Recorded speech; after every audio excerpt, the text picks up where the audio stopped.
What is the need for autonomous robots? We just have two quick examples right here to show you. Everybody remembers the earthquake that happened in Japan earlier in the spring, and it hit the nuclear power plants, and a lot of radioactive materials were now exposed, and they wanted to go in and assess the damage, but they couldn't because it's kind of unsafe to do so. So the United States sent over a quadcopter, just like you see on the top picture here, and it can go in there and evaluate, with a camera, people on the outside can see what the damage is. So they know before they go in and risk, their health.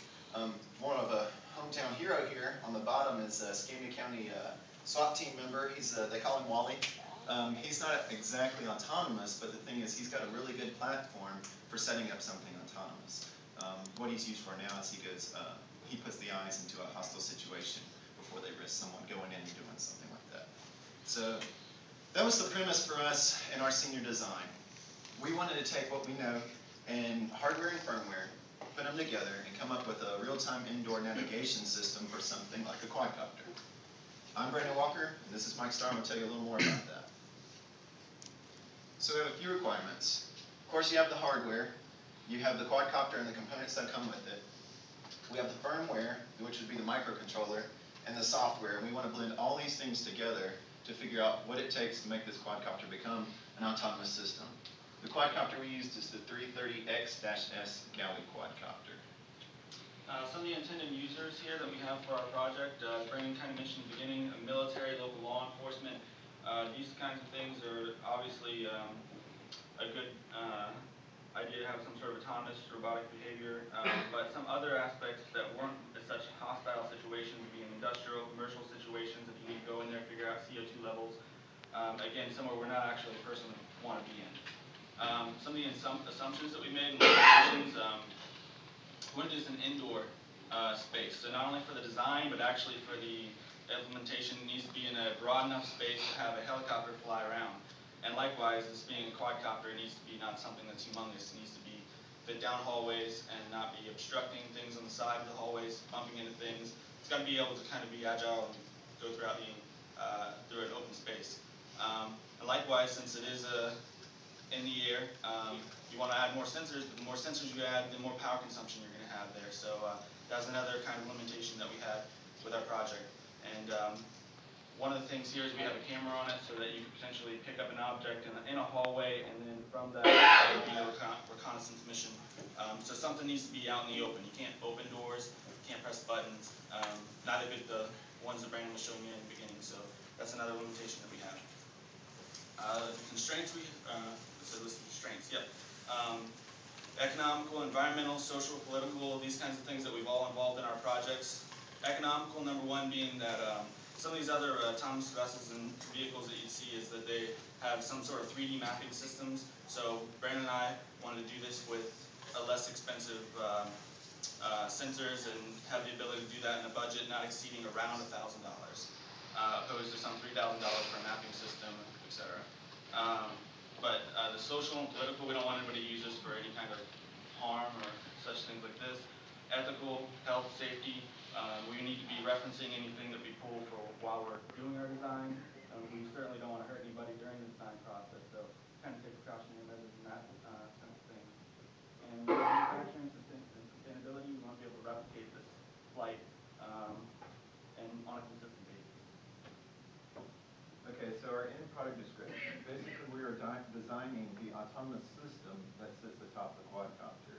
The features you'll see here is what we'll go to in more detail, but it includes just proximity sensors, accelerometer, compass. We have a Wi-Fi camera, some potentiometers for main controls, LED, wireless communication, everything that you as a user would hope to find in an autonomous system, hopefully. And again, we want to stick around $1,000. Okay, here is an approach to our technical approach to what is autonomous. We all know autonomous is a robot is making its own decisions, but how do we as the designer create that? So of course you have the brainstorming, the research to understand what you're working with. We made a few purchases. We first purchased the quadcopter and we also purchased the sensors, but we test each one individually. We want to know, how does the quadcopter fly? What do we need to give it to replicate controls? Then we take the sensors and understand, what are we outputting? Is this something we really need, or is it something that we don't really need? So we try to be efficient in that case. Then we try to make simulations without the quadcopter using the sensors. We just create the platform and act as if, when we hold it, is this the quadcopter, and if I move it, how would it react? How can we read the data and interpret it to something that a controller can use to control the quadcopter? In the end, when you bring the two together, we try to make autonomous flight scenarios. We do lots of testing, and you see on the right side, there's a loop where you test, you analyze the data, make adjustments, do it again. And we spend a lot of time doing this, so that's like the critical part of this, is the loop on the right side. But once you start to figure out scenarios, you start putting them together, and now you can make a checkpoint system. You can now say, hover, take off, hover, go forward, turn, land. After you develop these things, we decided to go wireless now, so it's completely on its own. After it goes wireless, now you have the complete autonomous mission for our purpose. One we go over here is basically hardware collaboration as far as what it took to allow this to be an autonomous system. Being that we're not mechanical engineers, we decided to go ahead and purchase a quadcopter that somebody would use for recreational purpose, via an actual wireless transmitter, receiver, or remote control, so they can fly a quadcopter. And with those items, the transmitter that they have and the controller transmit to a receiver on board, which goes to this gyroscope, and this gyroscope basically communicates to all the four electronic stability control units and relates to the motors. I want to go left, right, forward, back, up, down, and for us, we now can then communicate those same things to a microcontroller so that the microcontroller can perform autonomous behavior on the quadcopter without an actual remote control. In order to do that, we need these various sensors. If I'm deciding to head in a certain direction, you need a particular heading, and that's useful in that sense. You need an accelerometer so that you understand the locomotion of the quadcopter, or the microcontroller can understand what the quadcopter is doing and make sense of it. An altimeter so that if you were going in a building with, say, multiple floors, it may not be very reliable for, within a floor, but you can see relative changes, and that's important, and that's the key things, relative changes from, say, one floor of a building to another floor. As we mentioned before, as far as proximity, you need to make sure you're not bumping the wall, so even if I am going north, if I'm going north and I'm drifting, that doesn't really help me, so I need to make sure I'm not hitting anything, say, left and right. And likewise, there's, so you can't really see in this picture here, but there'd be one below you, so when the floor is length, you can figure out how high you are off the ground. And then to tie all that together, we still need to be able to communicate to the quadcopter, perform autonomous behavior, perform your flight mission, whatever navigation that we've programmed you to do. So the receiver and the transmitter here are then wireless with that respect. What we're going to show you here is kind of the approach to our controller, because how do we make the autonomous behavior, the steps we had to go through to do this. The first thing here you'll see is pattern recognition. We kind of had to take all these various sensors and understand what they're giving us. They're all very sensitive, and because they're sensitive, we had to go through lots and lots of filtering of the accelerometer, of the compass, these kinds of things. We ended up actually doing a third order filter to get something that looks like the quadcopter can understand exactly what it's doing without making erratic motion, just because the sensor had a glitch. We did some linear controls to use a PID controller. We had to go through communication. We had to create our own protocol for the wireless. And then on top of this, you have to remember that while the quadcopter is trying to figure out exactly what it should do, how it should respond, is that it's still got to fly. It can't sit there and think about it. It's still got to move motors. So there's some interrupt-driven services that say, hey, keep moving your motors while we're doing this. So. Okay, here's an example of the raw data you're getting on a perfect flight. It's kind of messy. We're expecting a line to just go straight across, but instead we get this. So now we have to interpret this data as something as we want to keep here at 0. So what we had to do is, the first thing we did is a gradient descent. Basically what a gradient descent does is it cuts off all the major spikes. If there's a random spike, it says, hey, I'll kind of approach it, but if you're just a spike, I won't accept it. So that's the first filter we added. Then we took an average of the 8 points in the gradient descent, which is about 1/4 of a second of flight time. What this does is it analyzes eight points of data and says, this is where I've been, so I can be more reliable on saying I am on this red line. And as you can see, we're now narrowing down towards the 0 line, which is something what we want to see.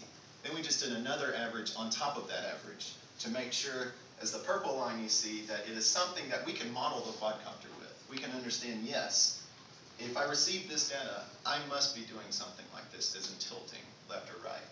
So with this filtering, we were able to be sure that our data is reliable to make controller adjustments. So now that we've seen that we get reliable accelerometer data, and as our controller, we understand, yes, if we get a accelerometer says that we're falling left, we really are falling left. And so then beyond this, something that we didn't really anticipate during our design process was that we expected we purchased a quadcopter. If you put up the throttle, it should more or less be able to kind of stay stabilized, but that's definitely not the case. So we had to do a lot of controls, and in the end what we ended up implementing was a rudimentary addition of like a PID controller we've done in controls class. So one of the aspects of this being proportional gain, so that we just say, hey quadcopter, let's fly, let's pick up the throttle. Picks up in the air, and doing that, you know, it may look like it's going a little left, a little right, front, back. We just add a little bit of trim to that. Kind of, you know, just first thing you think to do is like, well, it's falling left, let's make it go right a little bit. But the unfortunate side of that is that you don't really have any compensation beyond that. You just get what you first see. So then we add an interval gain. So it says if you're falling left, well, let's start moving right. And let's start moving right and continue moving right until, say, your set point was 0, until you get to 0. But the problem is we've seen you have this underdamped overcompensation type behavior. So you end up passing your set point and then passing your set point again and again. So you have to have this derivative aspect of a controller to be sure that you deal with this overcompensation. So if you're moving it without units, just a general idea, if you're moving to the left at 50 and you're trying to get to 0, well, and you then next read your accelerometer, it says you're at 25, don't move 50. Let's move 25 this time, because if you move 50, you end up at negative 25 and then positive 25, and you never reach your set point. So this right here enabled us to keep our quadcopter stabilized especially during hovering. Okay, this is interesting on the communications part. We came up with our own little protocol, and we call it the sandwich protocol. I'll explain how that works. Say you want to send throttle information from the quadcopter back to a computer. Okay, so we just label it T. So we're going to make a sandwich with the letter T. And we put the throttle information, which is 2 bytes, in between the 2 T's. And we send that over the air. When we pick it up on the opposite end, we look for the sandwich identifiers. We say, if I read a T, I'm going to look 3 bytes away and hope to find that other T. If I did, okay, we have the potential of a good sandwich. Now let's look what's in the middle. Well, we know what we should expect for a throttle. It's anywhere from 5,000 to 8,000 in our purpose. If it's not there, throw that sandwich away. It's no good. Bad data. Something, maybe noise happened. But if the data is within range, we accept the data. In this case, we could see this as 21,124. Shift the bits over, it comes out to 5,500, which to us was 5.5% duty cycle. So now we can read what the quadcopter is doing through noisy transmission. Okay, here is the GUI we created so that we could read all the information we wanted that the quadcopter was computing. Here you could read any of your channel data. Below that you could read the accelerometer data. Here's the channel data. Here's accelerometer data.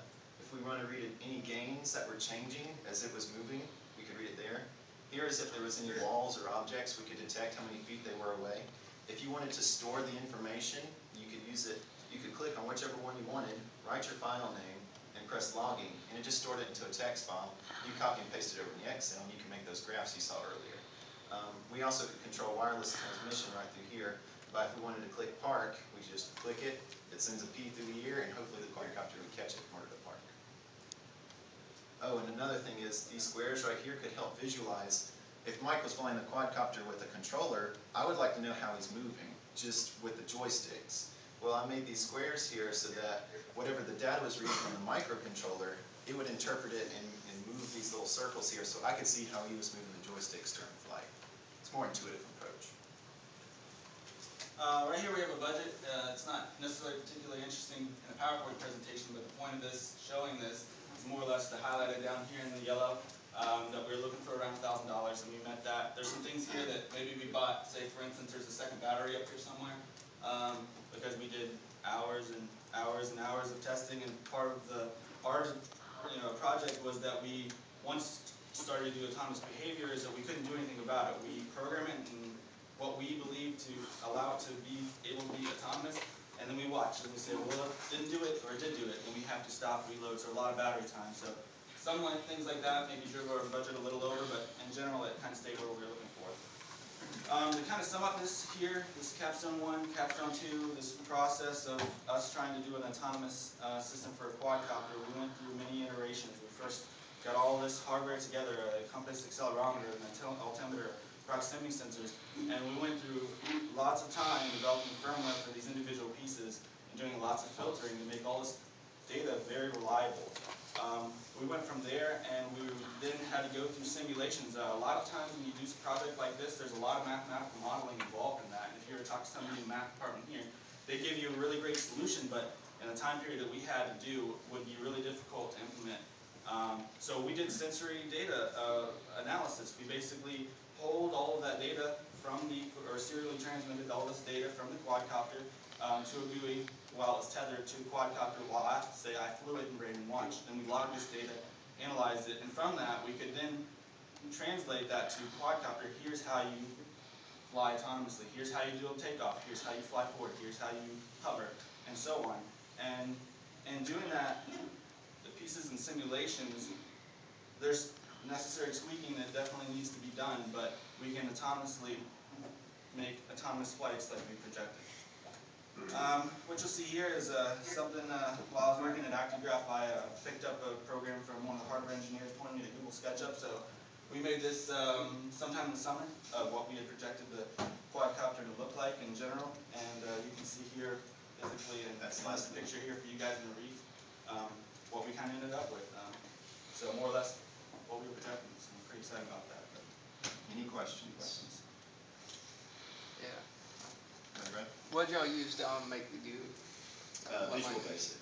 Visual Basic. That's It's real sure. simple. It was new to us, and we could. It's user friendly in the fact that I like to be visual. It's like when I want a button, you just grab the button and put it over there. It's like and you can write the MATLAB. quick functions for it. Like it's easy to just be creative with it. That's good.